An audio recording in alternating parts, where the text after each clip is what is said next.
우리가 지금처럼 쌀을 밥으로 지어서 먹었던 것은 과연 언제부터일까?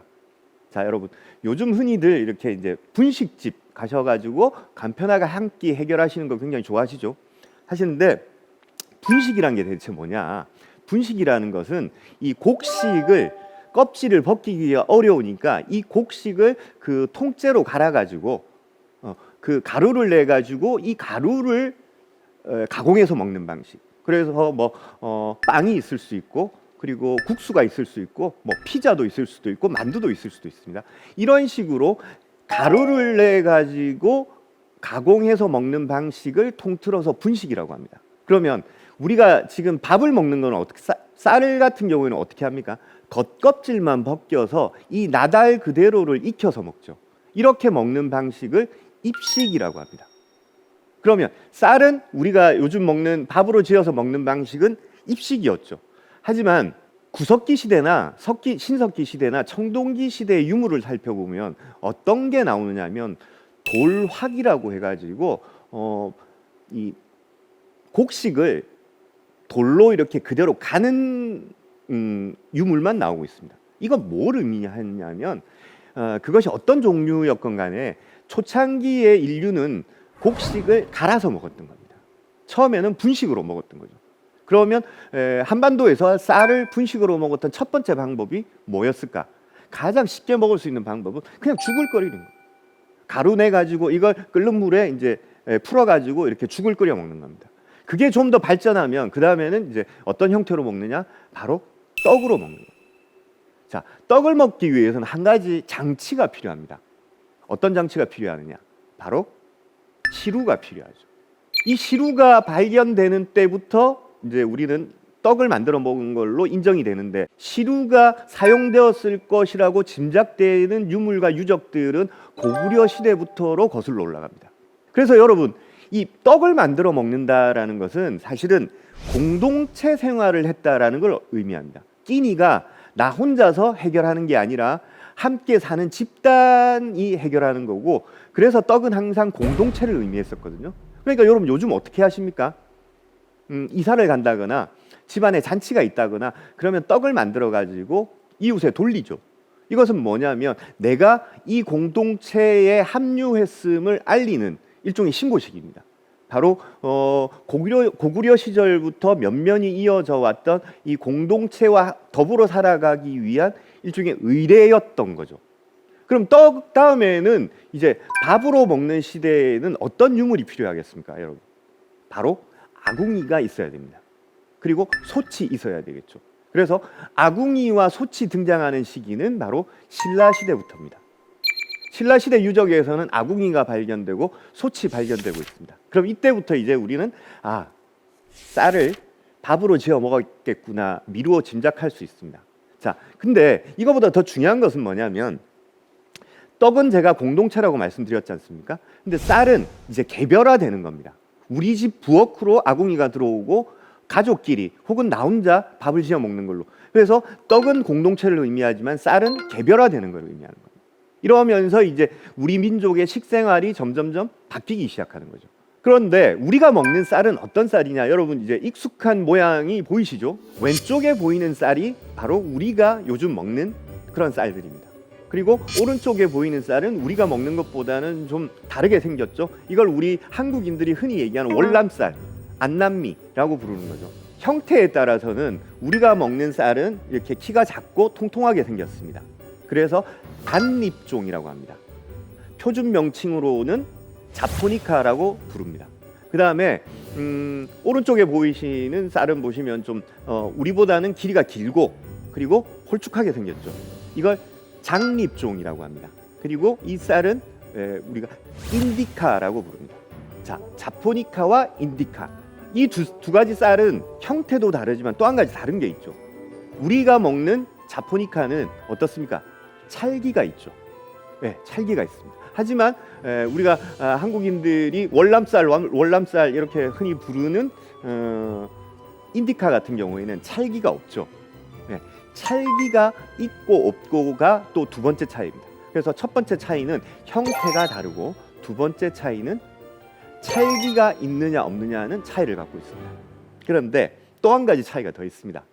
동남아시아 같은 경우에는 이 인디카 같은 경우에는 마음만 먹으면 많이 수확할 때는 1년에 3번도 수확할 수 있습니다. 어마어마한 그 생산성이고 굉장히 빠르게 재배가 됩니다.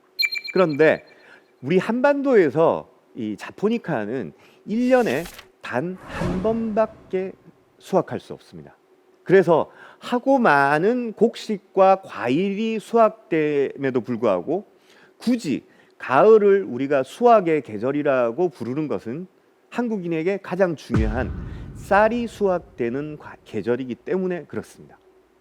그리고 1년에 단 한 번밖에 쌀을 수확할 수 없다는 현실 때문에 우리 역사에서 많은 고통과 갈등, 역사적인 사건들이 발생하게 됩니다. 자, 여러분, 이 사진을 한번 보십시오. 1890년대 프랑스에서 발행된 관광엽서에 실린 사진입니다. 사진 밑에는 코리아라고 적혀 있고 불어로 보나페티라고 적혀 있습니다. 불어로 보나페티는 많이 드십시오라는 뜻이거든요. 이 선비의 밥상에 놓여 있는 밥그릇 크기와 국그릇의 크기를 한번 보십시오. 어마어마하게 크죠. 그래서 이 사진을 처음 본 한국인들은 일종의 배신감을 느꼈습니다. 아니, 우리 선조들은 그렇게 굶으셨다고 끼니를 못 때운 적도 많았다고 들었는데 도대체 이 양반의 밥그릇은 왜 이렇게 큰 거지? 하지만 여러분, 이분을 너무 탓하지는 마십시오. 이분이 지나치게 많이 드시는 그런 분은 아니었습니다. 이분만 그랬던 게 아니라 사실 조선시대 우리 선조들께서는 너무 많이 드셨습니다. 물론 쌀이 그렇게 풍족하지는 않았던 거고 쌀을 비롯한 여러 가지 곡식들을 한 번에 굉장히 많이 드셨습니다. 얼마나 많이 드셨느냐? 조선시대 성인 1인당 하루에 5홉에서 7홉 정도를 드셨습니다. 여러분, 소주 한 병 2홉이라고 그러죠. 그래서 한 홉은 보통 180ml를 뜻합니다. 그럼 요즘 한국인은 얼마나 먹을까요? 요즘 한국인들은 불과 한 홉을 먹습니다. 그러니까 조선시대 선비들께서 굉장히 많이 드셨다라는 것을 미루어 짐작할 수 있겠죠. 그러다 보니까 우리 민족은 먹는 것에 굉장히 민감했습니다. 너무 민감하다 보니까 우리의 아침 인사가 어떻게 되죠? 진지는 드셨습니까? 라고 묻습니다. 먹는 것에 그만큼 민감한 민족이었고 대단히 많이 먹었던 민족이었습니다. 그러다 보니까 이게 이제 1년 내내 1년을 기준으로 하다 보면 있을 때 많이 먹고 그러다 보니까 이제 없는 경우가 또 생기죠. 그러다 보니까 이제 보릿고개도 생기고 가뭄이 들거나 이러면 또 이제 곡식의 생산량이 확 줄어들면 또 오랜 그 기근에 시달리기도 하고 이런 어려움을 겪었던 거죠. 그러다 보니까 우리가 이제 현대에 들어오니까 갑자기 이 곡식의 부족 현상이 두드러지게 됩니다. 이제 1950년대 우리가 한국 전쟁이 끝나고 나서 나라를 좀 이제 폐허해서 이렇게 세우다가 1960년대에 들어오면 심각한 곡물 부족 현상, 특히나 쌀이 부족한 현상을 겪게 됩니다. 그러니까 이러다 보니까 정부에서 1960년대 후반에 들면서 굉장히 강력한 조치를 취하게 됩니다. 첫 번째 조치가 뭐냐면 국민들의 밥그릇 크기를 줄이기 시작합니다. 여러분, 우리나라는 정말 전 세계에 유례가 없는 국가가 나서서 국민들의 밥그릇 사이즈를 줄인 거의 유일한 나라입니다. 그래서 그림에 보시면 여러분 1940년대에서 50년대는 무려 680ml였던 밥그릇 사이즈가 오늘날은 190ml로 줄어들었습니다. 그러니까 우리나라는 80년 사이에 밥그릇 사이즈가 3분의 1로 줄어들었습니다. 또 한 가지 강력한 조치는 뭐였냐면 혼분식 정책이었습니다. 아마 이 여러분들 중에서도 1980년대 혹은 그 이전 1960년대, 70년대 이렇게 태어나신 분들 중에서는 학교에 가셔가지고 도시락 검사 받아보신 분들이 계실 겁니다. 이렇게 이제 도시락 뚜껑을 딱 열면 선생님이 보면서 잡곡이 섞였는지 안 섞였는지를 검사를 하고 뭐 이랬던 적들이 있습니다. 단지 그런 조치만 아니라 어떤 조치들까지 있었냐면 점심시간에는 일반 대중식당에서 쌀밥만 팔지를 못하게 했습니다. 반드시 25% 이상의 잡곡을 섞어야 했고 심지어 관공서 내에 있는 구내식당에서는 혼분식 여부를 떠나서 아예 밥 자체를 팔지 못하게 했습니다. 그런 시절도 있었습니다. 그리고 여러분들 요즘 설렁탕이나 곰탕을 드시러 가시면 거의 반드시 이렇게 국수사리를 말아서 드시죠. 이 국수사리를 말아서 드시는 게 언제부터 시작됐느냐? 바로 1968년에 혼분식 장려 정책으로 정부가 시행했던 정책 중에 한 가지였습니다. 그 정책이 무려 50년이 지난 지금까지도 이어지고 있는 거죠.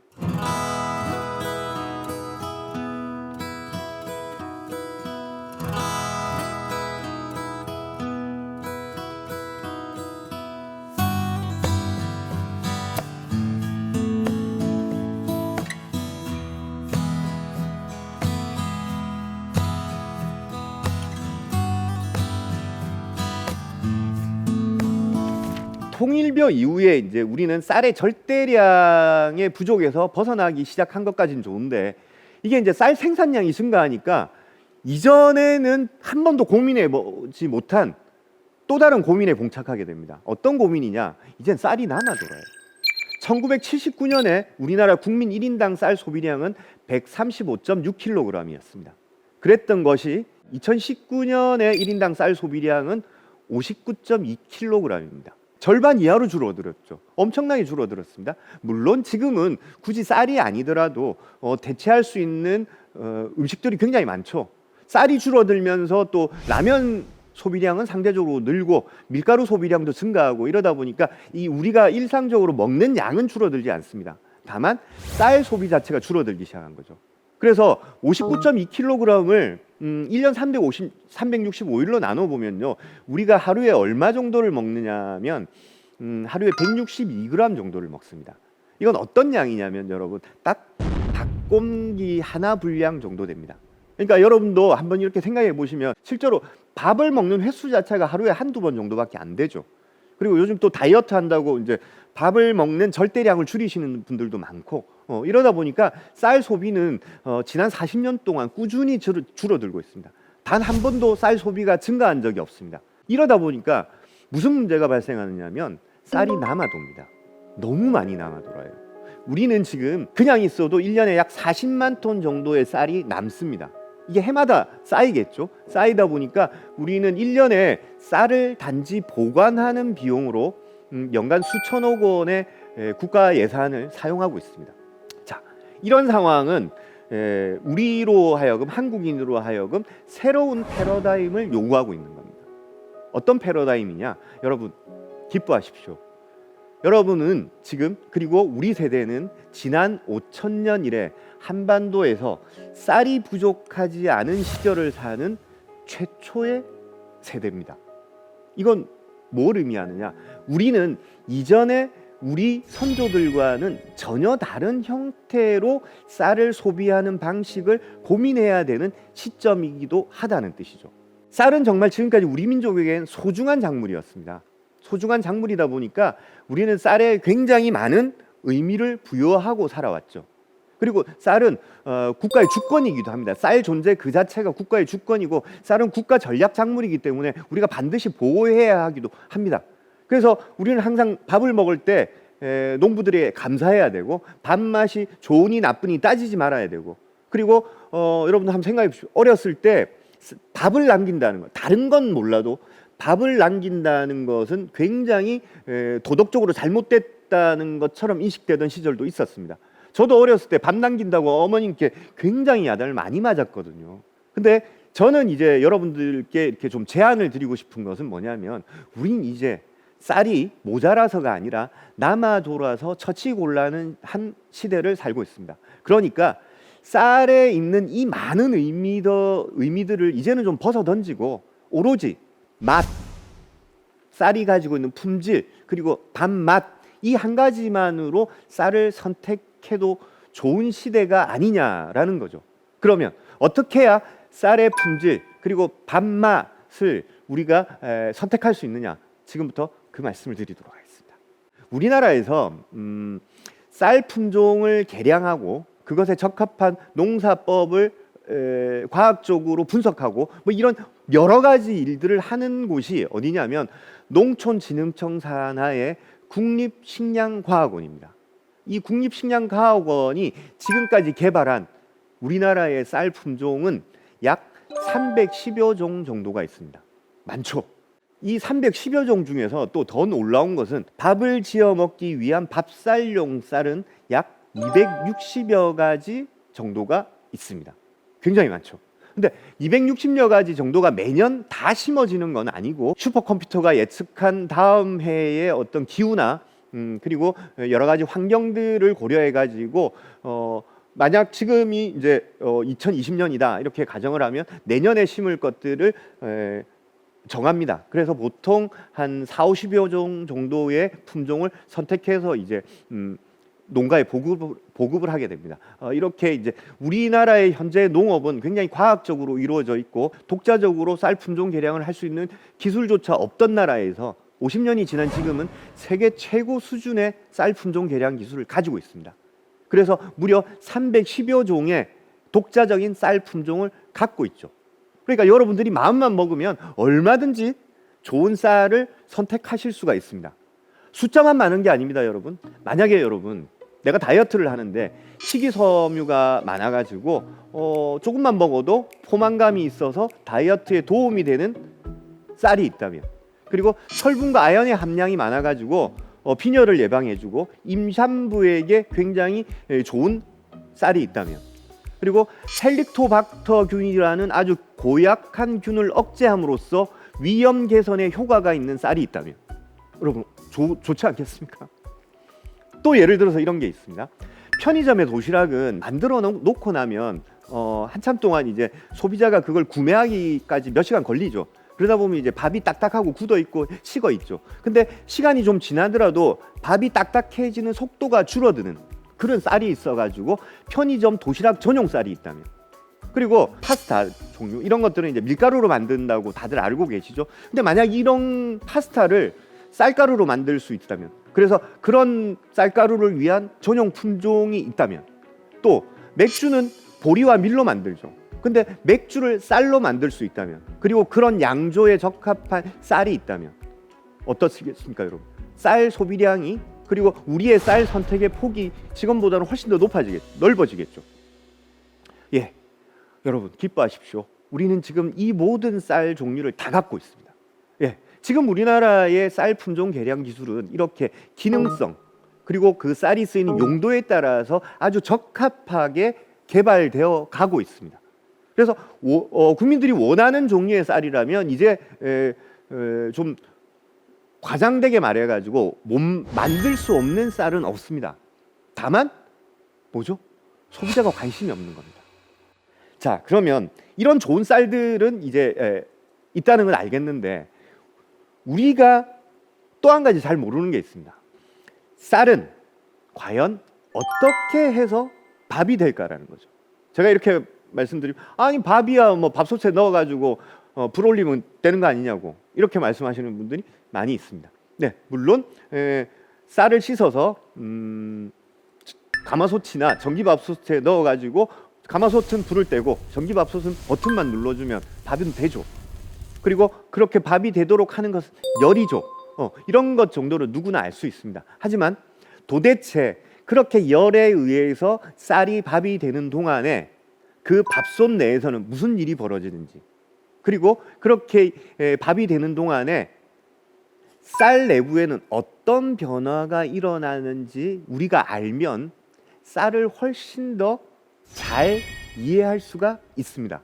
쌀은 대부분 여러분 전분으로 이루어져 있습니다. 대부분 전분으로 이루어져 있는데, 쌀 전분을 구성하는 두 가지 종류의 전분이 있습니다. 하나는 아밀로스라는 전분이 있고, 또 한 가지는 아밀로펙틴이라는 전분이 있습니다. 근데 두 가지 다 기억하기에는 너무 복잡하니까 그냥 여러분들은 오늘 아밀로스라는 이 한 가지 전분만 꼭 기억하기로 하겠습니다. 아밀로스라는 전분은 밥맛에 굉장히 중요한 그 영향을 끼치기 때문에 오늘 강의를 들으시는 여러분들은 이 아밀로스만큼은 꼭 좀 기억해 주셨으면 좋겠습니다. 자, 그러면 그림을 한번 봐주시면요, 이 아밀로스라는 것은 쌀 속에서 어떤 형태로 결합되어 있냐면 굉장히 단단한 쇠사슬 구조로 결합되어 있습니다. 그래서 이제 쌀이 보시면 여러분 단단합니다. 근데 이 아밀로스라는 전분이 열이 가해지면 이 아밀로스 전분의 쇠사슬들이 끊어지기 시작합니다. 그러면 이렇게 끊어진 사이로 뭐가 들어가냐면 수분이 들어갑니다. 그러면서 팽창을 하게 되죠. 그냥 생쌀과 그 쌀이 밥이 됐을 때 보시면요, 부피가 조금 늘어나 있습니다. 그건 이제 수분을 먹었기 때문인데, 수분을 왜 먹냐면 아밀로스의 단단한 체인 구조가 끊어지면 그 사이로 수분이 들어가기 때문입니다.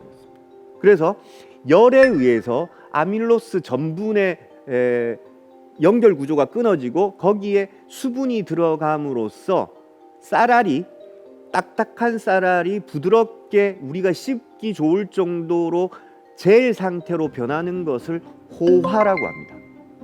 근데 여러분, 쌀을 그냥 공기 중에 그대로 두거나 쌀을 이렇게 그 냉장고 속에 밥을 넣어두면 어떻게 되죠? 이게 시간이 지나면 다시 딱딱해지죠. 그러니까 이게 뭐냐면 열에 의해서 끊어졌던 아밀로스의 구조들이 다시 붙습니다. 이렇게 시간이 지나면 이렇게 다시 붙어가지고 딱딱해지게 되는 겁니다. 이 과정을 노화 혹은 역행이라고 합니다. 그래서 아밀로스는 호화와 노화를 반복하게 됩니다. 이 과정에서 이제 흥미로운 것 중에 하나는 뭐냐면, 요즘 전기밥솥 많이 쓰시지 않습니까? 전기밥솥 쓰시는데 요즘 전기밥솥 굉장히 좋아졌거든요. 그러다 보니까 밥은 잘 됩니다. 밥은 잘 되는데 써보시면 보온 기능은 늘 좀 아쉽게 느껴지시죠? 그게 왜 그러냐면요, 밥을 하는 취사 기능은 기술적으로 우리가 얼마든지 발전 가능한데 이 보온 기능은 밥의 온도를 유지하는 것은 가능하지만 수분이 이렇게 증발하는 것까지는 전기밥솥이 아직까지는 해결하지 못하고 있습니다. 그래서 취사 기능에 비해서 아직까지 보온 기능은 조금 아쉬운 점이 남아있죠. 자, 그런데 여러분 보시면 우리가 한국인이 누구나 최고의 밥맛 그러면 이 가마솥 밥맛을 생각합니다. 그런데 한국인만 그런 게 아니라 한국인과 거의 유사한 식습관을 가지고 있는 일본인들도 사실은 가마솥에 지은 밥맛을 최고로 칩니다. 이것은 한국인과 일본인의 공통점입니다. 자, 그런데 이제 가마솥 다음에 이제 등장한 것이 전기밥솥이 등장하게 되죠. 물에 쌀을 씻어서 이렇게 내솥에 넣고 뚜껑을 닫아서 취사 버튼만 딱 누르면 전기 에너지에 의해서 밥이 되는 이 전기밥솥이 최초로 탄생한 것은 1952년에 일본의 전자제품 브랜드에 의해서였습니다. 전기밥솥이 처음 만들어진 곳이 일본이다 보니까 일본의 전기밥솥의 기술력이 상당히 발전하게 됩니다. 그래서 흥미로운 일이 벌어졌던 게 1970년대 80년대 보면요, 한국에서도 좀 중산층 이상 가정에는 일본 전기밥솥이 있었습니다. 그리고 심지어 1980년대에 보면 혼수 품목 1위 중에 하나가 뭐냐면 바로 일제 전기밥솥입니다. 그 중에서도 브랜드에 코끼리 마크가 이렇게 그려져 있어가지고 흔히들 한국인들이 코끼리 밥솥이라고 불렀던 것을 밥솥 중에서 최고로 쳤습니다. 그래서 밥솥은 역시 일제야라는 한국인들도 많았습니다. 네, 그런 시절도 있었죠. 그런데 여러분, 재밌는 일이 벌어집니다. 1990년대 중반이 되면서 한국인에 부엌에서 일본 밥솥이 정말 거짓말처럼 싹 사라집니다. 도대체 무슨 일이 있었을까요? 무슨 일이 있었길래 그렇게 최고라고 칭송하던 일제 전기 밥솥이 한국인의 부엌에서 순식간에 사라졌을까요? 자, 그것은 이 밥솥에서 밥이 되는 그 원리에 아주 재미난 비밀이 숨어 있습니다. 그래서 그 비밀을 제가 말씀드리기 전에, 자, 마지막으로 여러분 화면 왼쪽에 보이는 우리 가마솥을 유심히 한번 보십시오. 몸체도 그렇고 뚜껑도 그렇고 똑같은 재질로 되어 있죠. 둘 다 무쇠로 되어 있습니다. 이 가마솥은 일본 사람들이 전통적으로 쓰고 있는 가마솥입니다. 몸체는 우리나라하고 똑같이 무쇠로 되어 있습니다. 그런데 뚜껑이 어떻습니까? 나무로 되어 있죠. 나무로 되어 있지만 저 나무는 굉장히 무겁고 단단합니다. 하지만 나무가 아무리 무거워도 무쇠보다는 가볍겠죠. 우선 이걸 기억해 주십시오. 자, 이 그림은 쌀을 씻어서, 그리고 쌀과 이제 물의 양을 적당히 맞춰 가지고 가마솥에다가 이제 밥을 얹힌 겁니다. 그리고 불을 우선은 떼줍니다.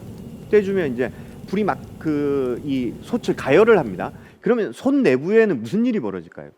처음에는 우선 솥이 뜨거워지겠죠. 네, 당연히 뜨거워집니다. 근데 불을 계속 올려가지고 솥 내부의 온도가 100도에 이르면 그때부터는 무슨 일이 벌어집니까? 그렇죠. 물이 끓습니다. 물이 끓으면 바로 그렇죠. 수증기가 생깁니다. 이 수증기는 위로 올라가려는 성질을 갖고 있습니다. 근데 위로 올라가는데 위에서는 매우 무거운 뚜껑이 누르고 있죠. 올라가려는 성질의 수증기와 누르는 뚜껑이 만나면 뭐가 생깁니까? 그렇습니다. 압력이 바로 생깁니다.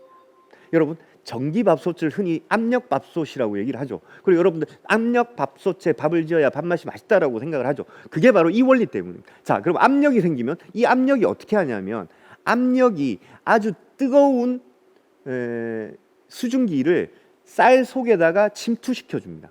그러면 쌀이 어떻게 되냐면 쌀이 속에서부터 익어가기 시작합니다. 그러니까 왜 여러분 뭐 찜 같은 음식 하실 때 압력솥에 해야 잘 된다라는 게 무슨 원리냐면요. 이 솥 내부에서 생긴 압력이 그 식재료의 속부터 익혀주기 때문에 압력솥으로 찜 같은 음식을 하면 속부터 익어 있습니다. 반대로 그냥 냄비 뚜껑을 연 채로 물을 끓이면서 뭔가를 익히면 어떻게 됩니까? 그 식재료의 겉에서부터 익어 들어갑니다. 그래서 충분히 익었다 생각했는데 나중에 보니까 속은 덜 익어 있는 경우가 많죠. 그래서 압력밥솥이 속까지 골고루 익혀준다는 겁니다. 그런데 여러분, 이미 압력이 생겼고 압력이 이제 적절하게 압력을 쌀 아래다가 수분을 침투시키고 있는데 불을 계속 떼면 어떻게 되겠습니까? 압력이 계속 높아지겠죠.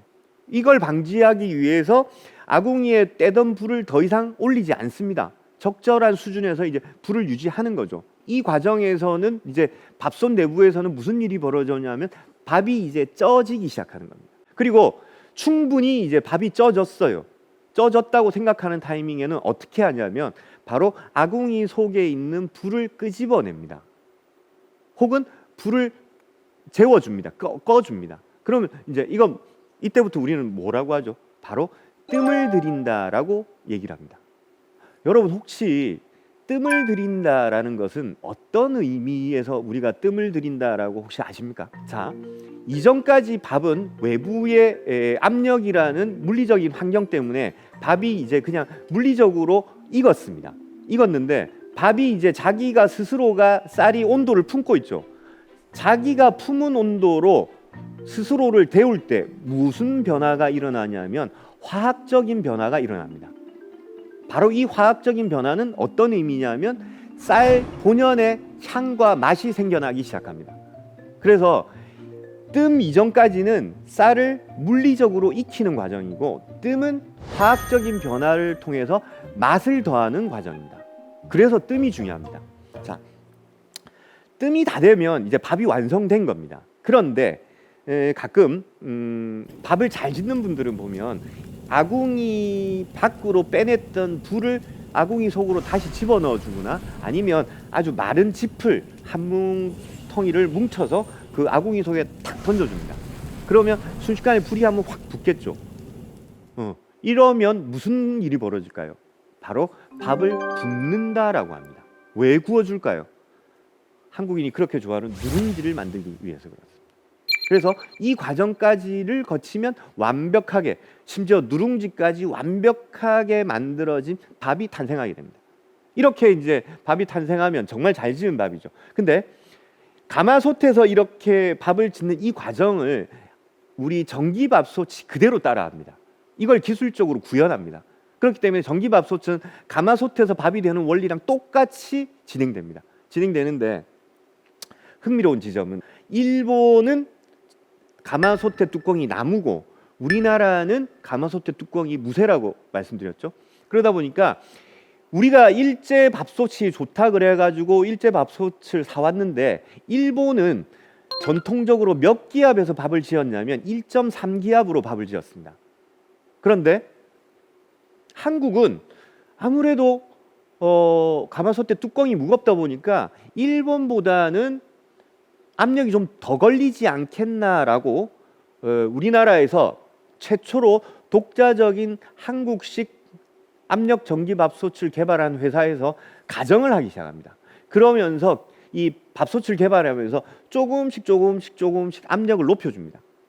그래서 압력을 높여보니까 한국인들은 1.9기압으로 밥을 했을 때 밥맛이 제일 좋더라는 조사 결과를 얻게 됩니다.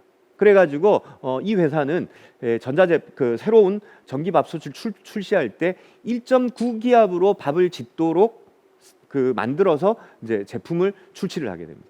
그래가지고 이 제품이 1992년에 처음 나왔는데 주부들이 밥을 먹다 보니까 일제밥솥이 그렇게 좋은 줄 알았는데 먹어보니까 우리 밥솥이 훨씬 더 밥맛이 좋은데? 이렇게 됩니다.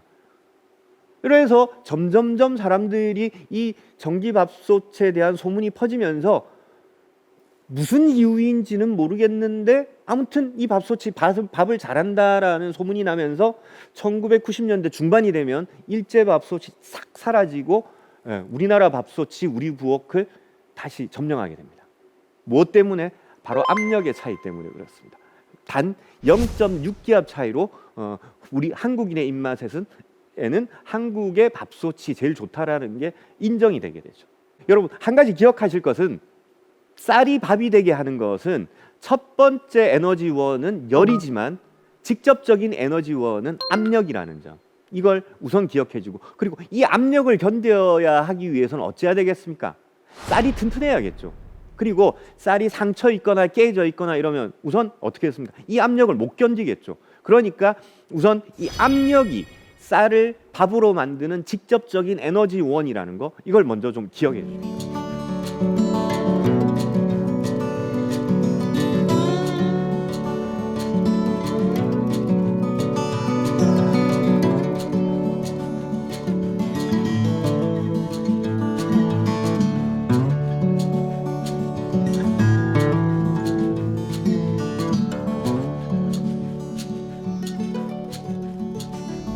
바로 여러분들의 관찰력이 밥맛을 결정할 수 있습니다. 자, 첫 번째 기준은 단일 품종을 선택하라는 겁니다. 우리나라는 1994년부터 쌀을 이렇게 소포장 2kg, 4kg, 5kg, 10kg, 20kg 단위로 포장해서 포장지에 담아서 판매하도록 자율적인 시스템으로 바뀌었습니다. 그때부터 정말 많은 종류의 쌀 브랜드가 생겨나기 시작했습니다. 왜냐하면 포장지가 있으면 그 포장지에 뭔가 브랜드를 적어야 소비자들이 보고 나 저 브랜드 알아, 혹은 저 브랜드가 유명하대 이러면서 이제 사게 되죠. 그러면서 쌀 브랜드가 생겨나기 시작했는데 얼마나 많은 쌀 브랜드가 지금 생겨났냐면요, 여러분, 무려 우리나라의 쌀 브랜드가 1,800가지나 있습니다. 엄청나지 않습니까? 그런데 이 브랜드가 밥맛을 보장하느냐? 물론 그런 경우도 있지만 이 브랜드 자체가 그 포장지 속에 담긴 쌀의 품질을 보장하지는 않습니다. 근데 이 수많은 브랜드들이 도대체 어떤 쌀이 담겼는지 여러분 한번 확인해 보시면요, 쌀 품종명 이렇게 해가지고 뭐라고 적혀 있냐면 혼합이라고 적혀 있습니다. 이런 게 지금 우리나라에서 유통되는 브랜드 쌀들의 70% 정도가 혼합입니다. 그러면 혼합이 아닌 건 뭐겠습니까? 뭔진 모르겠지만 일단 단일 품종명이 적혀 있습니다. 그러면 혼합과 단일 품종은 뭔 차이가 있느냐? 혼합은 말입니다, 여러분, 소비자는 물론이거니와 이 쌀을 판매하는 유통업자조차도 이 포장지 내에 어떤 쌀이 섞여 있는지를 전혀 모른다는 겁니다.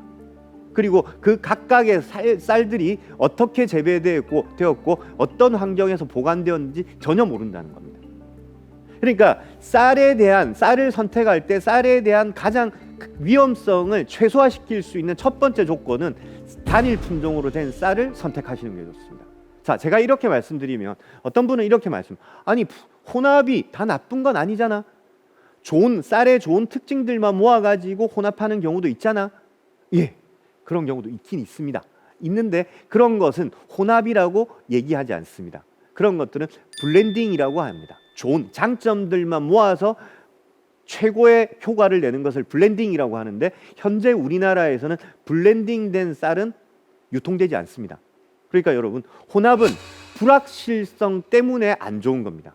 단일 품종은 혼합보다는 훨씬 더 그 이력을 알기 쉽다라는 점. 그래서 여러분 쌀을 선택하실 때는 우선은 단일 품종을 선택하시는 게 좋다. 두 번째 여러분이 보셔야 될 것은 외형입니다. 외형은 뭐냐? 쌀이 잘생겼는지 못생겼는지를 보는 겁니다. 근데 여러분 어떻게 보느냐? 여러분 아무도 이걸 관심 있게 안 보셨을 텐데요. 지금 이 화면에서는 포장재 중앙의 하단을 보시면 동그랗게 비닐 투명창이 만들어져 있죠. 우리나라 모든 쌀을 포장재에는 이게 반드시 있어야 됩니다. 이게 왜 있냐면 쌀이 잘생겼는지 못생겼는지 보라는 겁니다. 그러면 어떤 쌀이 좋은 쌀이냐? 제가 쉽게 말씀드릴게요. 잘생긴 쌀이 좋은 쌀입니다. 씨앗은 그 자체로 생명이기 때문에 겉껍질에 쌓여 있습니다. 겉껍질에 쌓여 있는 것들은 무조건 때깔 좋고 이쁜 게 좋은 겁니다. 너무 단순하지 않습니까? 그래서 쌀을 고르실 때는 여러분 이쁜 걸 고르셔야 됩니다. 자, 이 방송을 들으시고 여러분 집에 있는 쌀을 한 줌 지어가지고 어두운 바닥에 탁 던지신 다음에 핸드폰으로 혹은 조명등으로 불을 한번 비춰보십시오. 그러면 이제 이런 모습을 발견하실 수 있습니다. 작고 통통하고 쌀알이 그대로 형태를 갖고 있는 녀석들이 있는 반면에 어떤 것은 깨진 것도 있고 어떤 것은 뭐 금이 간 것도 있고 어떤 것은 또 뭐 곰팡이가 쓸어 있는 것도 있고 막 제각각입니다. 통통하게 쌀의 형태를 완전하게 갖춘 것을 완전미라고 합니다. 이 완전미를 제외한 상처를 입었거나 깨져 있거나 뭐 곰팡이가 피었거나 이런 모든 것을 불완전미라고 합니다. 완전미의 비율이 많을수록 당연히 좋은 쌀이겠죠. 근데 여러분 잘 이해가 안 되는 것 중에 하나가 이 그림에도 보이실 건데 쌀알 중에서 쌀은 그냥 투명한데 쌀 어떤 위치에 따라서 약간 불투명한 점 같은 것들이 있는 경우를 자주 보실 겁니다. 이건 좋은 건가 나쁜 건가 헷갈리실 텐데 이런 것들을 분상진립이라고 합니다. 분상진립이 생기는 이유는 제가 쌀은 대부분 전분으로 이루어져 있는데 전분이 부족하다 보면 이 부분에만 투명하지 않고 불투명하게 흰 점처럼 생깁니다. 그러니까 이 부분은 전분 함량이 낮은 걸 의미합니다. 전분 함량이 낮다는 것은 뭔 의미냐면 쌀이 퍼석퍼석하다는 겁니다. 그래서 분상진립이 많이 섞인 쌀은 찰기가 떨어지고 퍼석퍼석한 식감을 나타냅니다. 그래서 분상진립은 불완전립입니다. 그래서 이것도 걸러내야 됩니다. 그러면 완전미의 비율이 높은 것, 그래서 쌀은 잘생긴 것을 고르시는 게 두 번째 조건입니다. 세 번째 조건은 여러분 도정일자입니다.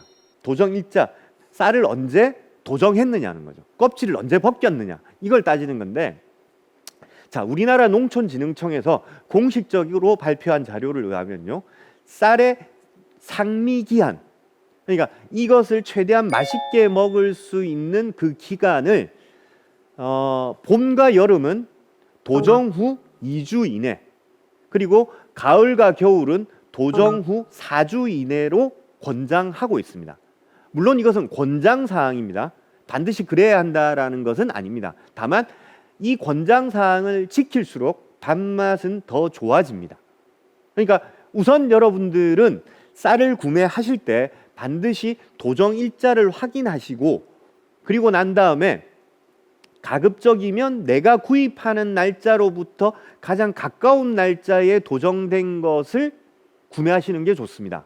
그리고 이왕이면 구매하시고 최대한 빨리 소비하시는 게 좋은데 요즘은 쌀을 너무나 편하게 구매할 수 있는 시대이기 때문에 가급적이면 가족 수에 비례해서 소포장으로 구매하시는 게 좋습니다. 제가 도정을 아주 간단하게 순서대로 한번 설명드리면요 나락인 상태에서 백미까지 가는 전체 과정을 도정이라고 합니다. 근데 이 도정은 제형과 정미로 나눠지는데요 나락의 겉껍질을 벗겨가지고 현미로 만드는 상태, 이건 현미를 만든다라는 뜻에서 제현이라고 합니다.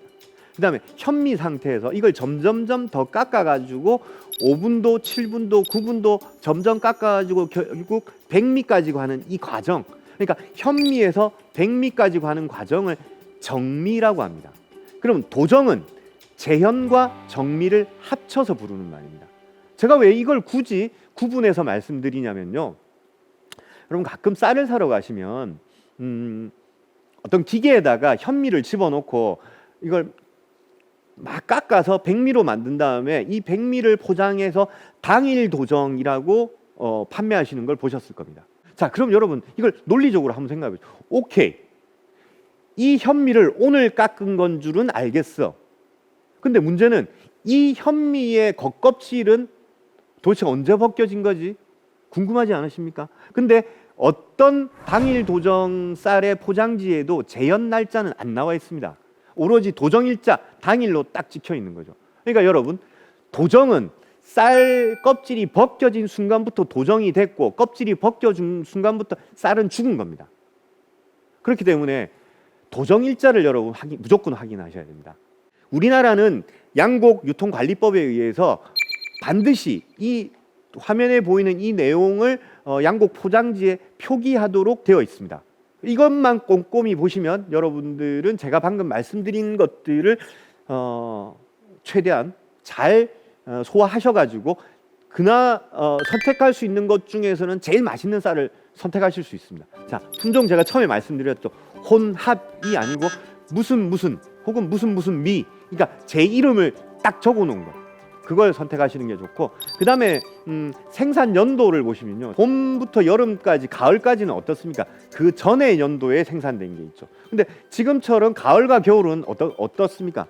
제일 신선한 쌀이, 왜? 올해 수확된 쌀이 판매되고 있지 않습니까? 그래서 여러분들 뭐 2020년 혹은 2021년 이런 식으로 이제 표기된 거, 이걸 보시고 선택을 하시는 게 좋고, 도정 연원일 반드시 여러분들 구입 일자를 기준으로 가급적 일주일 이내가 좋습니다. 일주일 이내가 좋고, 뭐 하루 이틀 전에 도정된 거면 더 좋겠죠. 그 다음에 등급이라고 보이시죠? 등급은 뭐냐면 특상, 보통 이렇게 표기가 되어 있고, 가끔은 등외라고도 표기가 되어 있는 게 있고, 등외는 사실 시중에 잘 유통이 되지 않습니다. 시중에 유통되는 쌀들은 특상, 보통인데, 그럼 이 등급은 뭘로 나누느냐? 아까 제가 쌀 외형을 말씀드릴 때 말씀드렸죠. 완전미가 많을수록 맛있는 쌀이다. 그래서 등급은 완전미의 비율을 따지는 겁니다. 그래서 완전미의 비율이 한 80%에서 90% 이상이다. 그럼 상, 보통 이런 식으로 이제 완전미의 비율이 낮을수록 등급은 떨어지겠죠. 근데 특이 무조건 좋으냐? 여러분, 그렇지는 않습니다. 왜 그러냐면 쌀 품종에 따라서는 이 도정 과정이나 이런 과정에서 쌀이 좀 잘 깨어지거나 상처받는 쌀이 많이 생길 수도 있습니다. 완전미 비율이 좀 낮은 쌀들도 있습니다. 근데 그런 쌀들도 아무리 등급을 낮게 받아도 상 이상은 받습니다. 그렇기 때문에 여러분, 뭐 특이면 더할 나위 없지만 상 정도도 쌀의 품질 자체가 그렇게 나쁜 건 아니다라는 거 기억해 주시고, 단백질 함량은 뭐냐면요, 쌀은 대부분 전분으로 이루어져 있는데 단백질 함량이 많으면 많을수록 밥맛은 떨어집니다. 그렇기 때문에 단백질 함량에 보시면 수, 우, 미로 되어 있죠. 이건 뭘 의미하냐면 단백질 함량이 적을수록 좋은 성적을 받습니다. 그러면 미로 갈수록, 등급이 낮아질수록 단백질 함량이 많다는 뜻이겠죠. 그래서 행여라도 여러분 단백질 함량까지 표기되어 있는 쌀 포장지를 발견하시면 그것은 이 생산자의 이 쌀에 대한 자부심을 믿으셔도 됩니다. 아, 이건 정말 좋은 쌀이다 생각하셔도 됩니다. 그게 아니라면 적어도 등급까지 적어도 상 이상의 등급을 표기된 쌀이라면, 그리고 단일 품종이고, 그러면 여러분 굉장히 좋은 쌀을 선택할 수 있습니다. 여러분, 최고의 밥맛을 원하시면 최고 품종, 제가 말씀드리는 요 품종들만큼은 꼭 기억하시는 게 좋습니다. 왜 그러냐면요, 이 품종들은 우리나라가 2000년대 이후에 쌀 시장 개방을 대비해 가지고 이 외국의 쌀들과 경쟁을 하려고 하니까 우리나라는 쌀값이 좀 비쌉니다. 근데 외국의 쌀들은 굉장히 싼 가격에 우리나라에 들어오니까 이 쌀들하고 우리가 경쟁하기 위한 유일한 조건은 뭐냐면 품질이거든요. 그러다 보니까 우리나라 농촌진흥청에서 해마다 세계 최고라고 자부할 수 있는 품종 하나씩을 만들자. 그래가지고 2003년에 삼광이라는 품종이 탄생한 이래로 지금까지 우리는 매년 한두 가지씩을 만들어가지고 지금 18가지의 최고 품질 쌀을 갖고 있습니다. 자, 이것이 그 최고 품질별 명칭입니다. 이 18가지는 여러분 정말 자부심을 갖고 기억하셔도 좋은, 우리나라가 전 세계에 자랑할 만한 쌀 품종들입니다. 이건 꼭 좀 기억하셨으면 좋겠고, 이 품종이 물론 지금 현재 시장에 다 나와 있지는 않습니다. 왜 그러냐면 쌀이라는 것은 품종이 개량된 다음에 그것이 그 지역에 적합한지 안 한지 현지 적응 기간을 거칩니다. 이런 과정이 한 5년 정도 걸립니다. 그렇기 때문에 여기 보이시는 18가지 중에서 위에 보이시는 한 10가지 정도가 현재는 시중에 유통됩니다. 우리나라에서 지금도 여전히 많이 재배되고 있고, 그리고 고급 쌀 품종의 대명사처럼 되어 있는 게 일본 품종인 고시히카리라는 품종입니다. 많은 분들 고시히카리는 들어보셨죠? 근데 이 쌀들은 개발될 당시부터 고시히카리보다 밥맛이 좋은 것을 검증하고 태어난 녀석들입니다. 보시면요, 여러분 한번 드셔보시면 고시히카리보다 무조건 맛있습니다. 그렇기 때문에 우리의 자랑스러운 최고 품질 품종 벼들은 꼭 좀 기억하셨다가 이런 쌀들 꼭 한번 구입하셔가지고 우리나라가 이렇게 좋은 쌀을 생산하고 있었구나라는 거 한번 느껴보시길 꼭 좀 권해드립니다.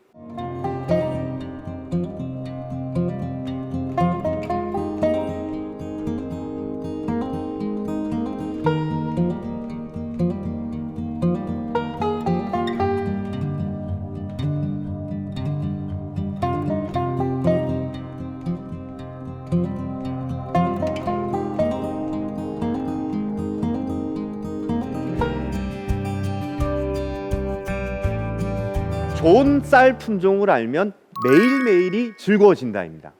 한국인은 지금 매일 한 잔의 커피를 마시고 거의 매일 한 그릇의 공깃밥을 먹는데, 커피 품종을 아시면 그 순간순간이 즐겁지만 쌀 하나 바꿈으로써 우리 밥상의 분위기가 달라질 수 있고 가족 모두가 즐거운 식사를 할 수 있다는 거. 그래서 쌀 품종을 알면 여러분들의 일상이 매일매일이 즐거워질 수 있다는 거 꼭 기억해 주셨으면 좋겠습니다.